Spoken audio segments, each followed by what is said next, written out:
Second thing is, the first question which was asked was, is this a punishment or a trial? Well, the exact answer to that question is only with Allah subhanahu wa ta'ala. And Allah subhanahu wa ta'ala has not told us, hence we cannot know the exact answer. Is it a punishment or is it a trial? Or maybe it is both, punishment for some, trial for some. Maybe it is a rahmah for some. We don't know. We don't know. We can only make good or educated guesses based on some evidences or based on some hints or signs. But the exact answer we do not know.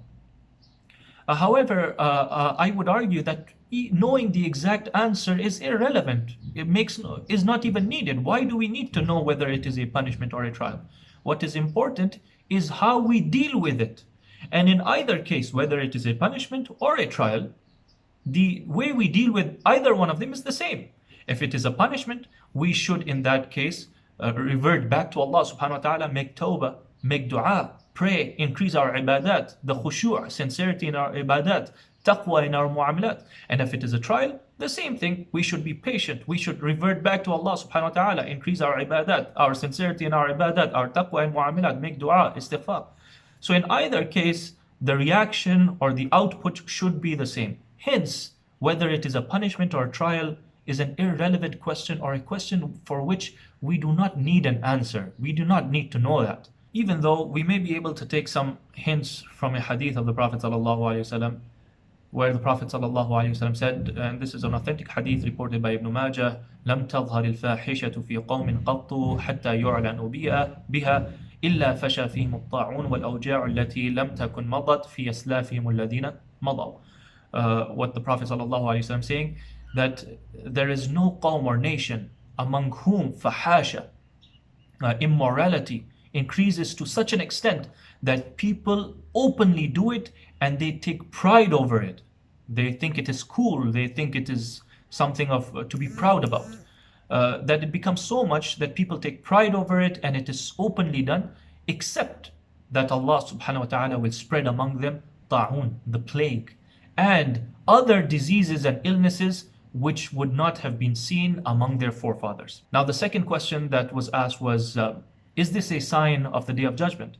Why they say this is because of the hadith of the Prophet ﷺ, which is an authentic hadith as well. لا تقوم الساعة حتى لا يحج البيت. The Prophet ﷺ says that the last day or the day of resurrection will not be established until the Hajj of Baytullah al-Haram does not stop. So they say since Umrah and Hajj have stopped, and there are other hadith which hint towards Umrah as well, since these two have stopped, hence is this a sign of the Day of Judgment? Now the reply to this, number one, is who said they stopped? Who said it stopped? Umrah still takes place, whether it's one or two people. In fact, it's much more than that. We have confirmed from people, friends who are in Mecca and Medina, people of Mecca, they still make Hajj, Umrah. And as well, you can, if you want, you can even watch the live broadcast of Baytullah al-Haram, and you will see people making a tawaf and Umrah, maybe not in the inner circle, but on the roofs and other places. As for Hajj, who said that stopped? There's still plenty of time till Hajj. We don't know what is going to happen till that time. And just because your Hajj applications are not being received or being approved does not mean Hajj has stopped. The people of Makkah most probably would still make Hajj. Even if 3-4 people make Hajj, that's enough to show that Hajj has not stopped.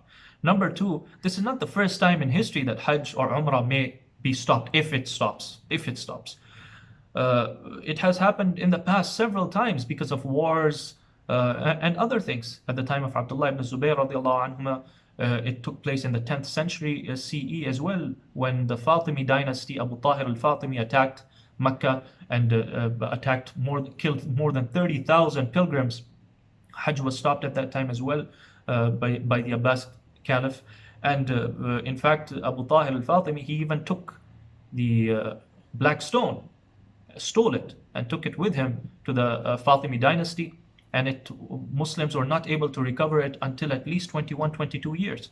So these things have happened in the past as well. And the third and the most important point of why this is not a sign of the Day of Judgment is that this hadith does not even apply to this situation.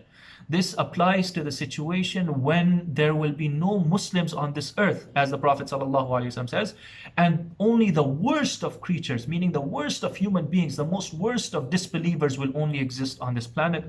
And obviously at that time there will only be disobedience and immorality, and then the Day of Judgment will be established. Obviously at this time there will be no one worshipping Allah or mentioning the name of Allah or making dhikr of Allah, and obviously at this time there will be no one making Umrah or Hajj, because these are all ibadat. This is what it is referring to. When Hajj and Umrah will stop, or specifically Hajj will stop because of severe disobedience of the human beings and people.